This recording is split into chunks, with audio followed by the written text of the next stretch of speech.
Okay, magandang hapon po sa inyong lahat at andito po tayo ngayon sa October 22nd down hanggang katapusan po ito ng buwan ng Oktubre ngayon. This is our healthy reading 097. Marami po kasing ritual, lalong-lalo na doon sa mga taong natatakot na masama sila dito sa tawag nito na undas. Kasi kung pakakatandaan ninyo, yung mga tao, gusto nila na hindi sila mabarang, lalo na pagdating ng undas. Kasi yung mga mambabarang, minsan ginagamit nila yung undas para ilibing yung kalaban. So, kung meron kang barang kulam, sumpa at gayuma, posible. Nadadagdagan nila yon or gagawin nila yon para matapos na sa araw ng undas. So ito, healthy reading, kukuha tayo dito ng isa at titignan natin kung ano ba ang tiyak na kalusugan na tatamaan dito. I-discuss natin yung positive at saka yung negative. And this is 8 of Cups. Loss talaga ito. Abandonment, kawalan ng pag-asa. So, kung meron kang karamdaman ngayon na sa tingin mo wala ng pag-asa, sa tingin mo malubhana, 'di ba? Kung hindi ka man gumaling sa pagpapagamot mo sa doktor, baka panahon na para ipatingin mo sa spiritual na aspeto ng buhay. Dahil merong mga sakit na hindi napapagaling ng doktor dahil kusa itong gawa ng tao at hindi bigay ng Diyos.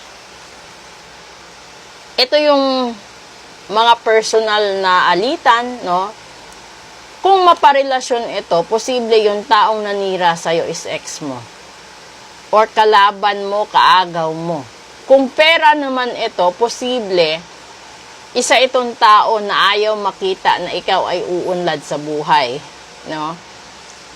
Alam mo yung mga ganon, hindi kasi nila, di ka pag may kompetensya ka, dati gumagawa sila ng eksena para sirain yung negosyo mo. Ngayon, para hindi naman masyadong halata, dinadaan na sa barang kulam sumpa ang paninira sa'yo para wala kang mapagkunan ng dahilan or wala kang makikitang anggulo sa mismong negosyo mo.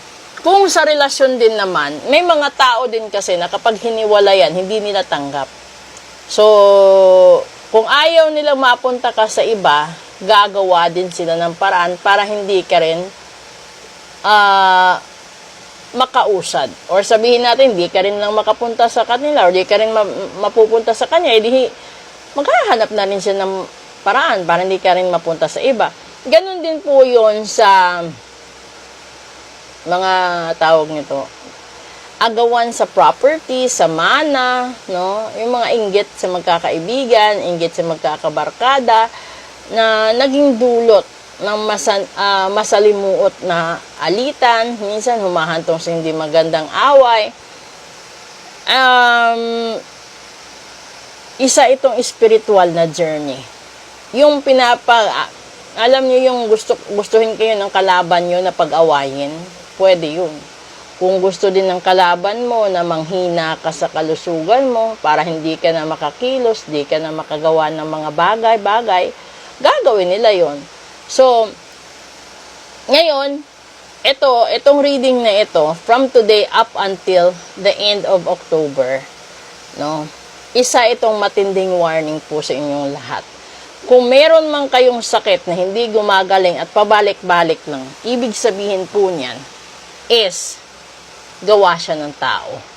Kung ito naman ay sa positive na side, wala kasi itong positive that's abandonment, rejection, and that is losses pa sa buhay mo. Ito yung mga bagay na personal talagang makakaapekto sa'yo at hihilahin pababa ang kalusugan mo hanggang sa mawala ka sa mundong ibabaw. So, proceed tayo sa daily episode. Tignan natin kung ano yung ibibigay pa nila na advice ni universe sa atin at kung ano pa ang dapat ninyong gawin on or before undas. Kung gusto nyo rin mag-book ng full private reading, magpa-ritual, magpa-cleansing, message lang po kayo. Maraming salamat po at magandang hapon.